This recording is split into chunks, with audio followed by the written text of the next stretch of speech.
They said the Empress had never hesitated, until the day a nameless human looked her in the eyes. The chamber stretched nearly 100 feet wide, carved from smooth obsidian that reflected every flicker of violet light overhead, and in the center of it all, a single figure knelt in silence, wrists bound in cold alloy restraints that hummed softly with containment energy. Ethan Cole didn't struggle, didn't beg, didn't even look up at first. His breath steady despite the weight of 1,000 alien gazes pressing down on him like gravity itself, while high above, seated upon a levitating throne framed in silver arcs, Empress Valara watched with a stillness that had broken entire fleets.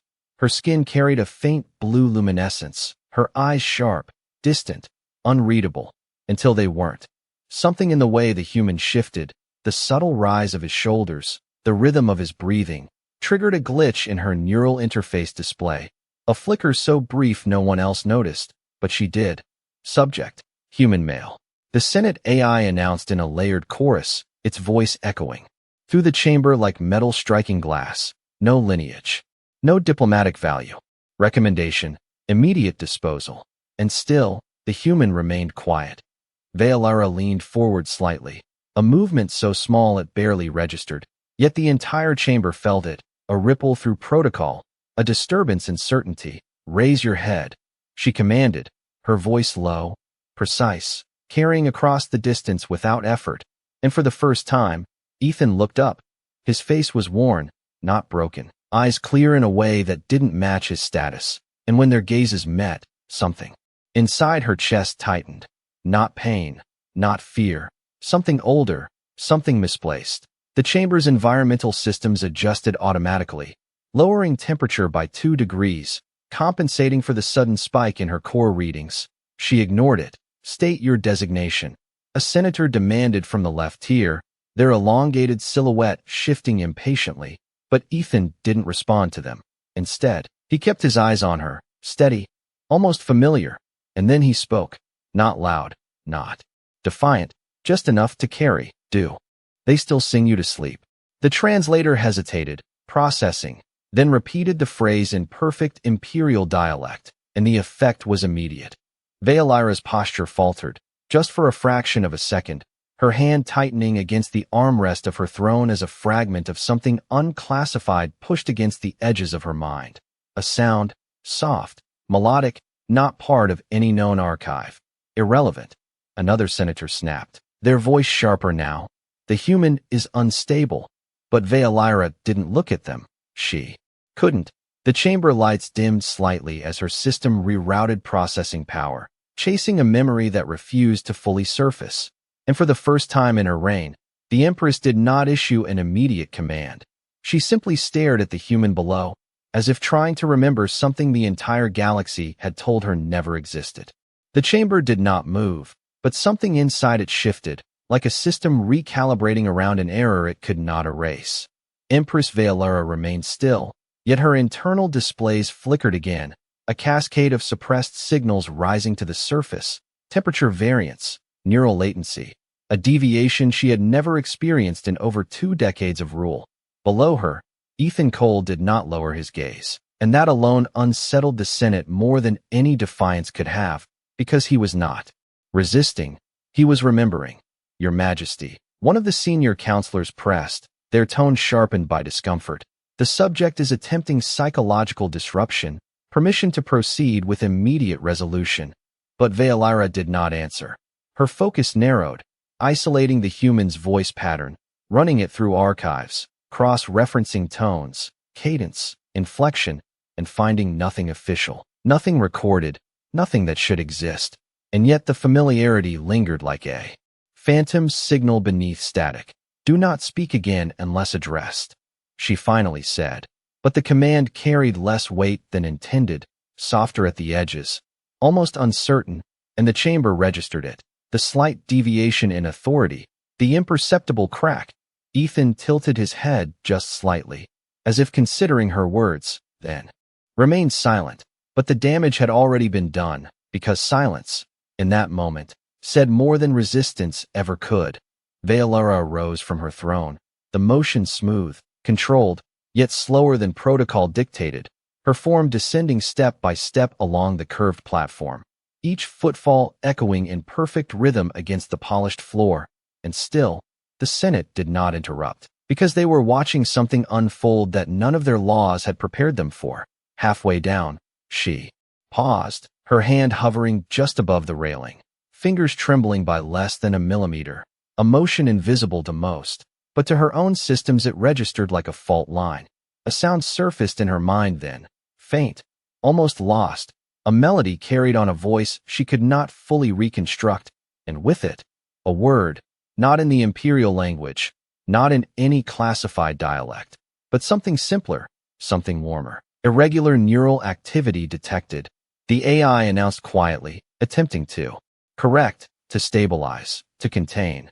But Veilira dismissed it with a flick of her hand, overriding centuries of reliance on precision in favor of something she could not quantify. When she reached the final step, the distance between them reduced to less than 6 feet. She stopped, looking down at the human not as a subject, not as an anomaly, but as a question she had never been allowed to ask. "Where did you hear that phrase?" she asked, her voice lower now, stripped of ceremonial tone, and Ethan's answer came without hesitation. "You told me once not to forget it," he said, and the translator did not glitch this time, because there was nothing ambiguous about the words, only the weight behind them. The chamber temperature dropped another degree as Veilira's breath slowed, her mind pushing harder against the barrier that had always held firm, until for a brief second, a fragment broke through, not clear, not complete, just enough to see a smaller world, dimmer light, and a pair of hands lifting something fragile from the cold. She blinked, and the image vanished, leaving only the echo. And for the first time since she had taken the throne, Empress Veilira did not know what to do next. The silence stretched longer than protocol allowed, and the Senate began to fracture under it, whispers threading through the upper tiers like static through a damaged channel. Empress Veilira remained where she stood, less than 6 feet from the human, her gaze fixed on him as if distance itself no longer mattered, as if the entire chamber had narrowed to a single point of uncertainty. Ethan Cole did not move, but his breathing shifted, slower now, measured, as if he had reached a moment he had been waiting for without knowing if it would ever come. "This is a violation of order," a counselor finally declared, rising from their position, their voice echoing sharply against the obsidian walls. "Your Majesty, the subject is destabilizing imperial proceedings. You must conclude this." And still, she did not respond. Instead, she took one more step forward, reducing the space between them to less than 3 feet, close enough now that her sensory field could register the subtle warmth of his presence, a reading so unfamiliar it triggered another cascade of alerts she immediately silenced. "You said I told you," she said quietly, her voice no longer carrying across the chamber, but settling directly between them. "When?" And the word lingered, heavier than any command she had issued before. Ethan's eyes softened, not in submission, but in recognition, and when he spoke, it was not to challenge her authority, but to answer a question she had not fully remembered asking before. "The titles," he said, each word steady, deliberate. "Before the throne, before the Senate, before anyone called you Empress." And the translator rendered it flawlessly, because there was no ambiguity left, only truth pressing against a system that had no place for it. Veilira's hand lifted slightly, almost unconsciously, stopping just short of touching him, her fingers hovering in the space between certainty and doubt. And in that instant, another fragment forced its way through the barrier she had maintained her entire life, a dim structure, not a palace, not a ship, something simpler, something built for survival rather than power, and within it, a smaller version of herself, fragile, unguarded, looking up at a figure she could not yet fully see. She inhaled sharply, the chamber registering a fluctuation in atmospheric balance, adjusting by less than 0.5%, while the Senate watched in growing unease, their systems unable to categorize what they were witnessing. Memory inconsistency detected. The AI whispered, softer now, almost hesitant, as if it too was uncertain whether to intervene. And for the first time, Veilira did not dismiss it. She ignored it entirely. "You are attempting to fabricate a connection." Another voice insisted from the upper tiers, more forceful now. more desperate. Human neural patterns are known for emotional projection. This is manipulation. But Ethan did not look at them. He did not even acknowledge the accusation, because his focus remained on her, unwavering, as if the entire empire had already fallen away. You told me not to forget who I was, he continued, his tone unchanged, even when everything else did. And something in that line did not just reach her mind. It bypassed it, settling deeper, somewhere she had sealed away without knowing why. Veilira's posture shifted again, barely noticeable, but enough for the chamber to feel it, the weight of her authority recalibrating, not diminishing, but transforming into something less rigid, less absolute. Her eyes searched his face now, not for defiance, not for threat, but for confirmation. And what she found there was not fear, not deception, but patience, the kind that did not demand belief, only recognition. The distance between ruler and subject had collapsed, not through force, but through something far more unsettling, something the Senate could not legislate or contain. And as the silence returned, heavier than before, Empress Veilira realized that whatever this moment was becoming, it was no longer under her control. The air in the chamber felt thinner, not because the atmosphere had changed, but because every mind inside it was holding the same unspoken question, and none of them had the authority to ask it. Empress Veilira stood within arm's reach of the human, her fingers still suspended in that narrow space between contact and restraint, as if touching him would confirm something irreversible, something no decree could undo. Her internal systems continued to cycle through diagnostics, searching for error, for corruption, for any logical explanation that could contain what was happening. But each scan returned the same result: stable, functioning, and yet undeniably altered. Your Majesty. The chief adjudicator's voice cut through again, measured but strained. The delay is compromising procedural integrity. The subject must be classified and resolved. And this time, Veilira turned her head slightly, not fully, just enough for her profile to acknowledge the voice without surrendering her focus. Define resolved, she said, and the question landed heavier than any command, because it forced the chamber to confront its own assumptions. There was a pause, brief but noticeable, before the response came, removed from imperial influence. And even that answer sounded incomplete, as if the language itself was failing to keep up. Veilira returned her gaze to Ethan, studying him now not as a variable, but as a constant she had somehow lost track of. You said before the throne, she continued, her voice quieter, almost introspective. That implies a time before designation, before record, before I existed in any official capacity. And the logic was precise, clinical, yet beneath it, something softer pressed forward. Ethan gave a small nod, not exaggerated, not submissive, simply confirming.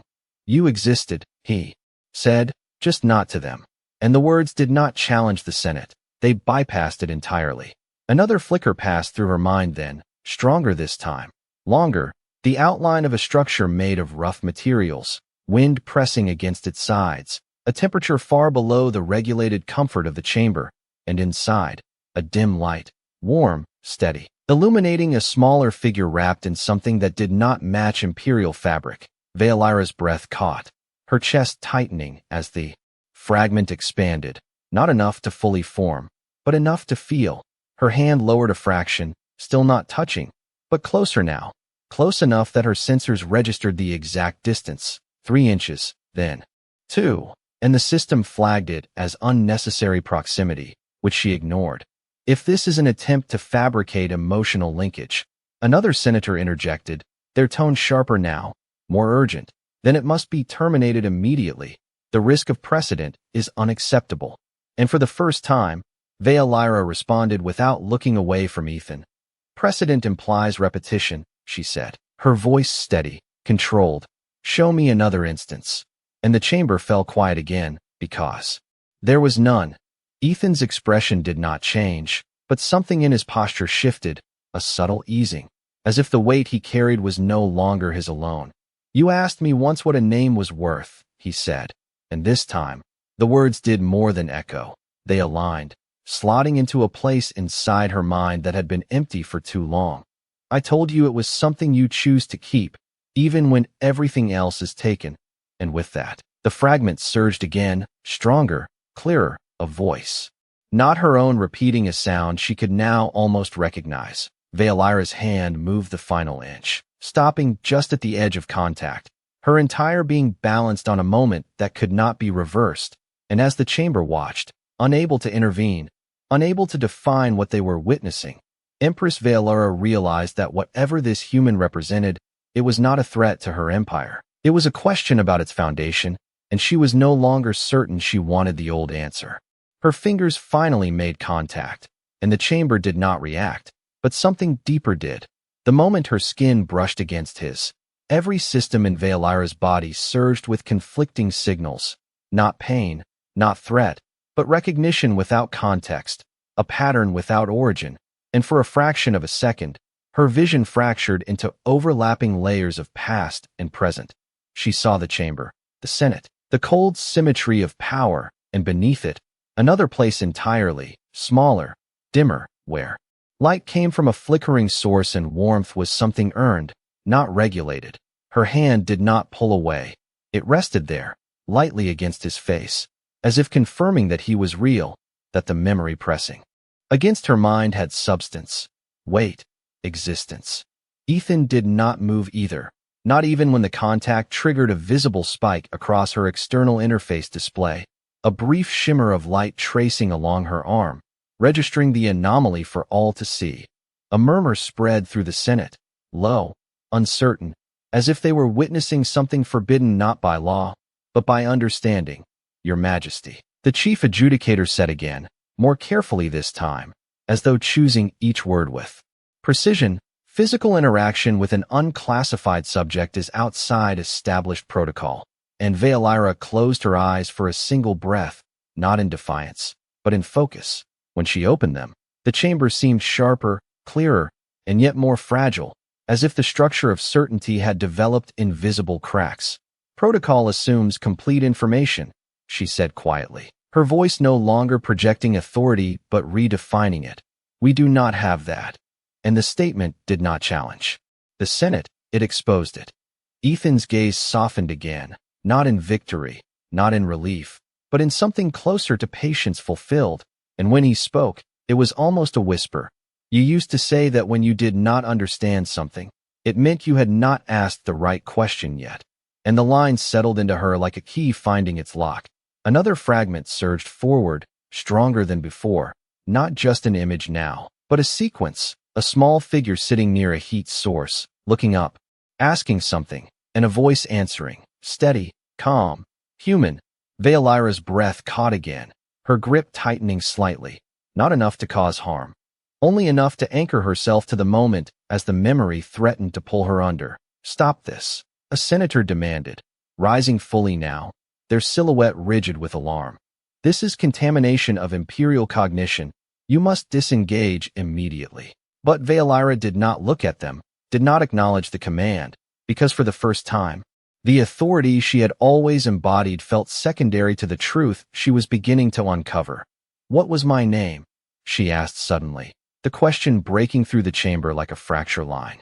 Unexpected, irreversible, and for a moment, even Ethan seemed still, as if recognizing the weight of what she had just asked.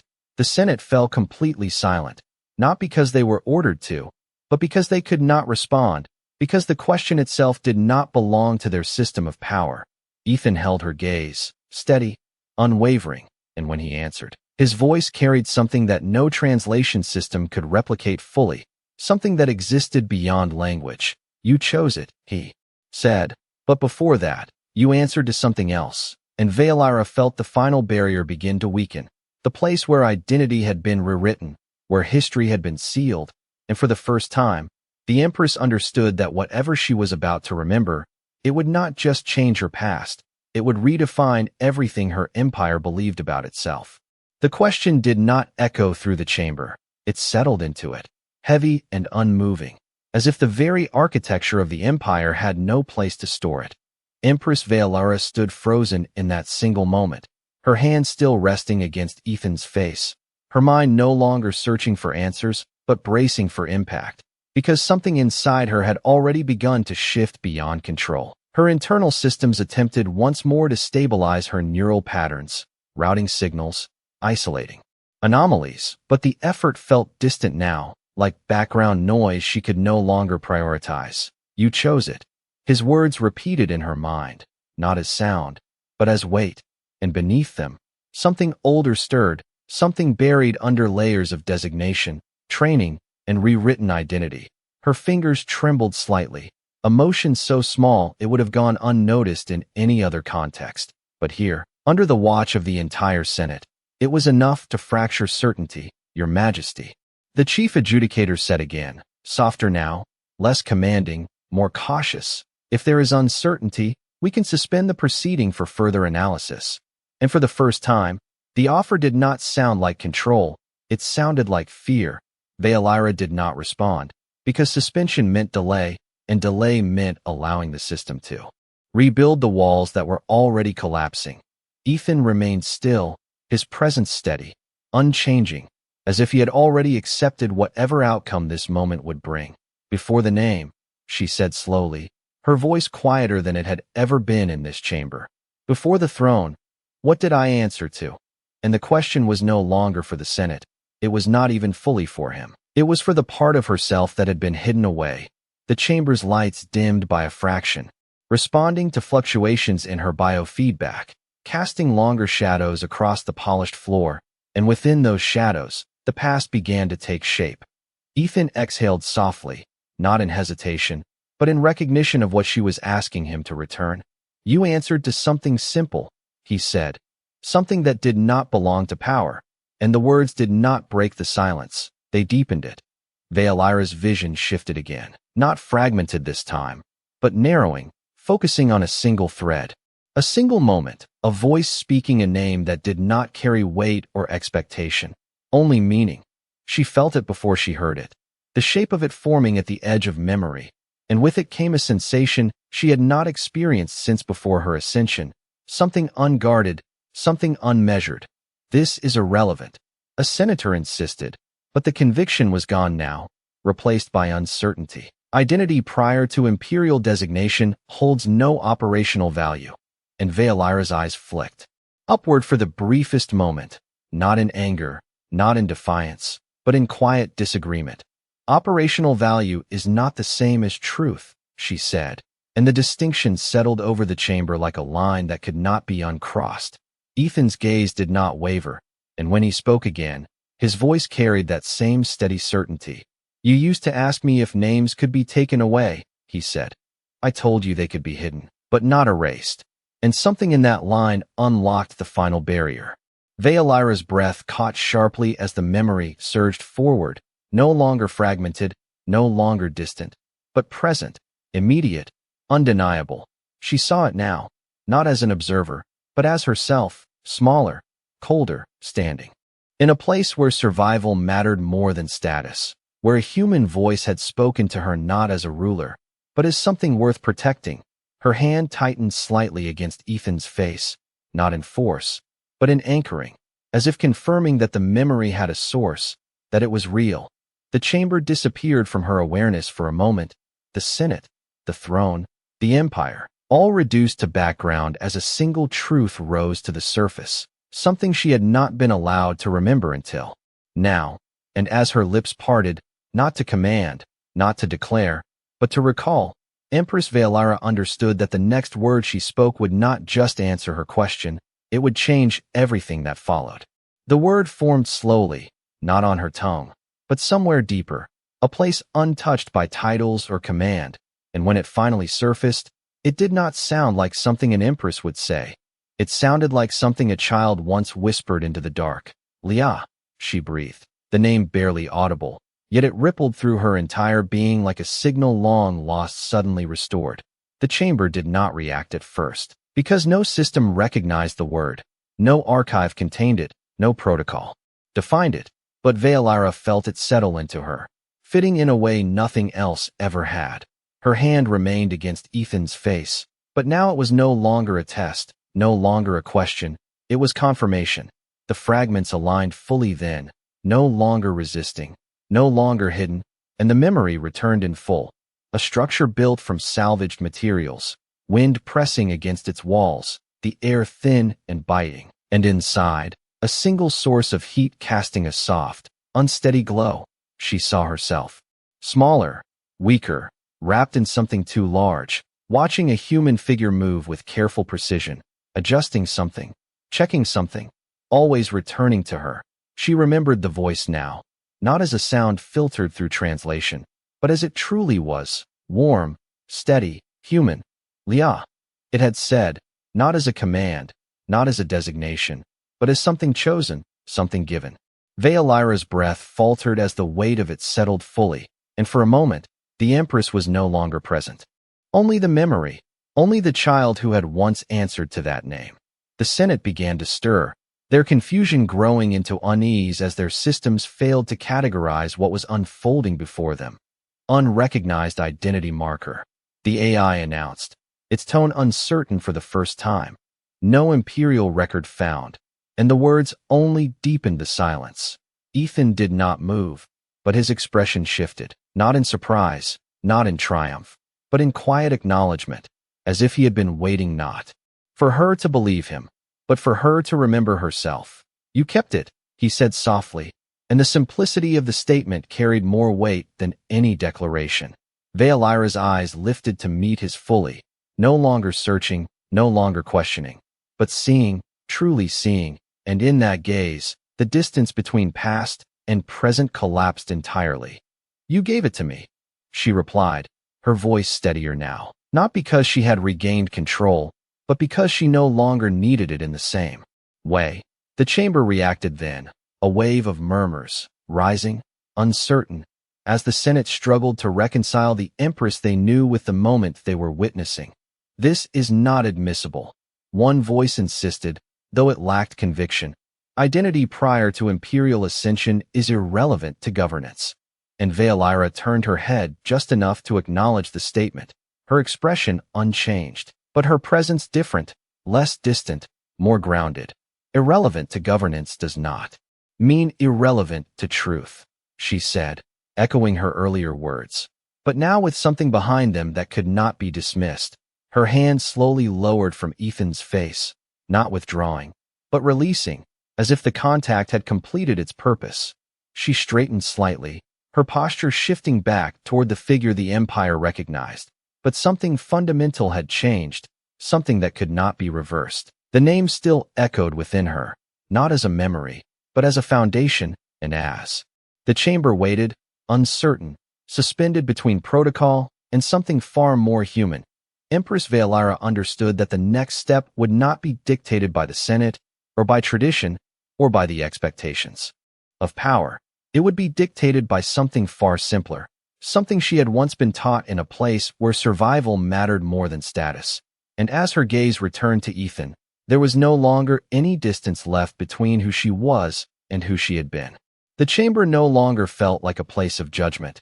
It felt like a place holding its breath. Empress Veilira stood at the center of it, no longer distant, no longer untouchable, but anchored between two truths that could not coexist without consequence.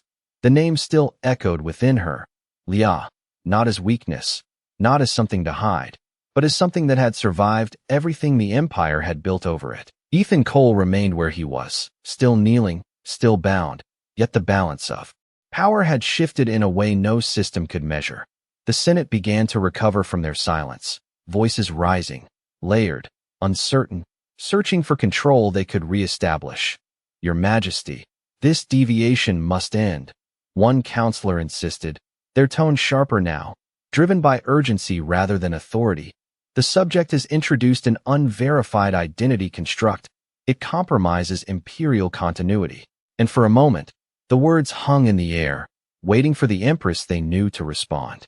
Veilira did not answer immediately.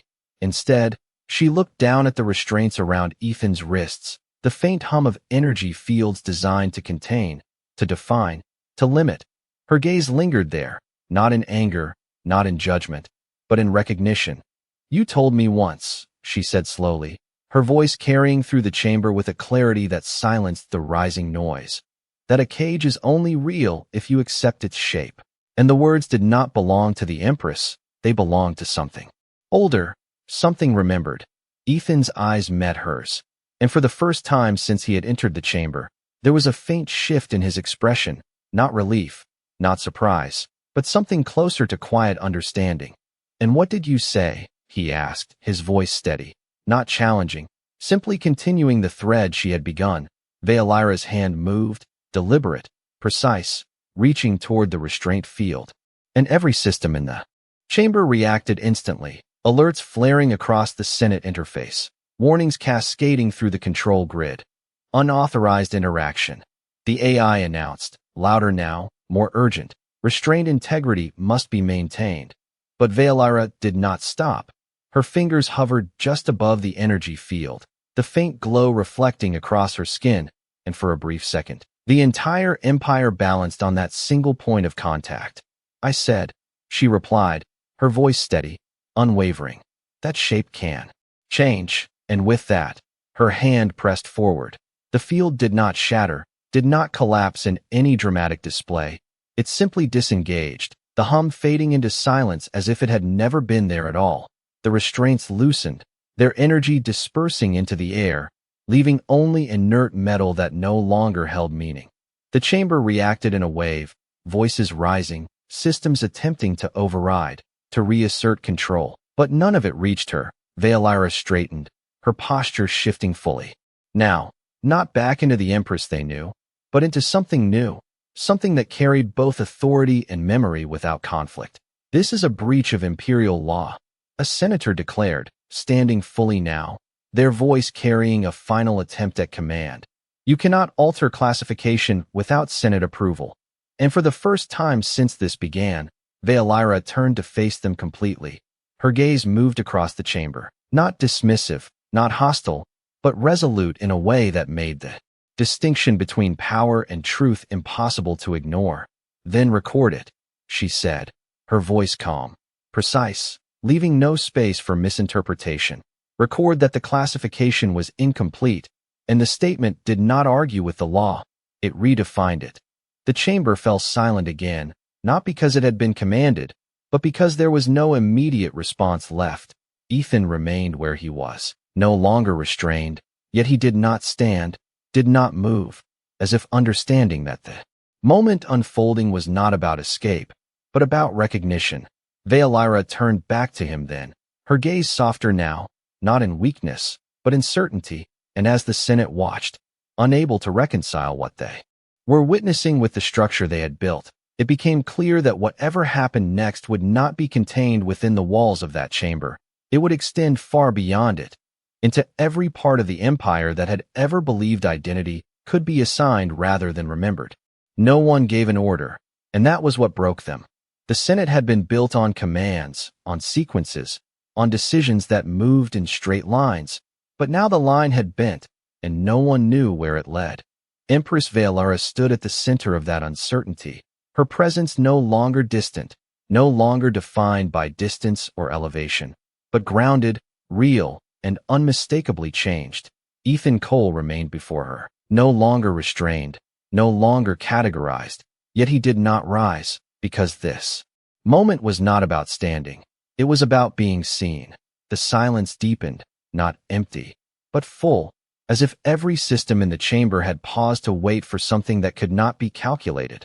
Veilira looked at him, not as a ruler looks at a subject, but as someone who had finally found a missing piece of herself, and when she spoke, her voice carried neither command nor hesitation, only truth. "You stayed," she said, and the words were simple, almost small against the vastness of the chamber, yet they reached every corner of it. Ethan gave a slight nod, his expression calm, steady, as it had been from the beginning. "You needed someone to," he replied, and there was no pride in it, no expectation, only fact. Veilira exhaled slowly, a breath that seemed to release more than tension, something deeper, something that had been held in place for far too long. She stepped forward, closing the final distance, and then, in a movement so quiet it almost went unnoticed until it was complete, she lowered herself, not as a collapse, not as surrender, but as a choice. The Empress knelt. The chamber reacted without sound, because there was none left to give. No system triggered, no protocol activated, No voice rose to interrupt, because there was no framework for what they were witnessing. Veolira's head bowed slightly, not in submission, but in acknowledgement, her posture steady, intentional, undeniable. "You are my father," she said, and the words did not echo. They settled, anchoring themselves into the very structure of the empire. The Senate froze, not by command, but by absence of one. Every member caught between the authority they understood and the truth they had just heard. Ethan did not reach for her immediately, did not react with surprise or disbelief, because for him, the moment had been coming long before the chamber, long before the Senate, long before the throne. Slowly, carefully, he lifted his hand, not to claim, not to command, but to respond, resting it lightly against her shoulder. The contact was simple, human, unmeasured by any system, and yet it carried more weight than any decree ever issued in that room. Violira closed her eyes for a brief moment, not to escape, but to hold the